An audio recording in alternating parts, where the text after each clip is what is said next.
Bon, les amis, aujourd'hui c'est le jour 5 et pour le jour 5, ça sera Brock. Mais avant ça, aujourd'hui c'est un épisode spécial, je suis accompagné de Nathan.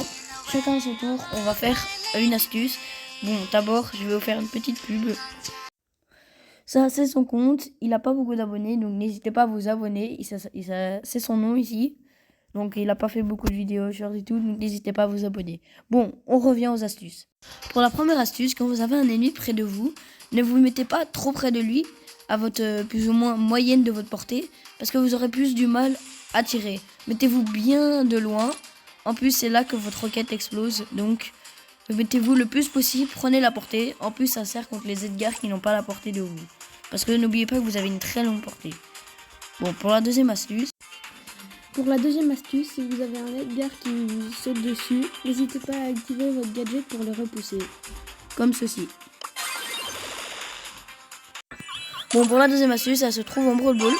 Quand vous tirez, vous pouvez mettre votre roquette pour casser le mur.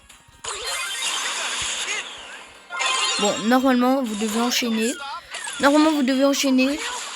Vous tirez, vous cassez le mur et ça passe.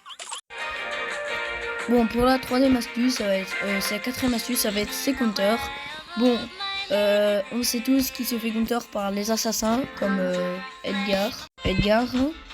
Léon, quand il se met en invisible, il lui fonce dessus, il sait rien faire. Kit aussi, il lui saute dessus, Brock il sait rien faire. Juste avec leur gadget, il sait s'enfuir, mais quand même, c'est pas la meilleure chose. Et puis, bon, les counters. Bon, Brock, là je vais vous dire, il counter qui? Bon, là c'est pas si compliqué. Il counter bien sûr les lanceurs, Dynamite, Juju, Tic,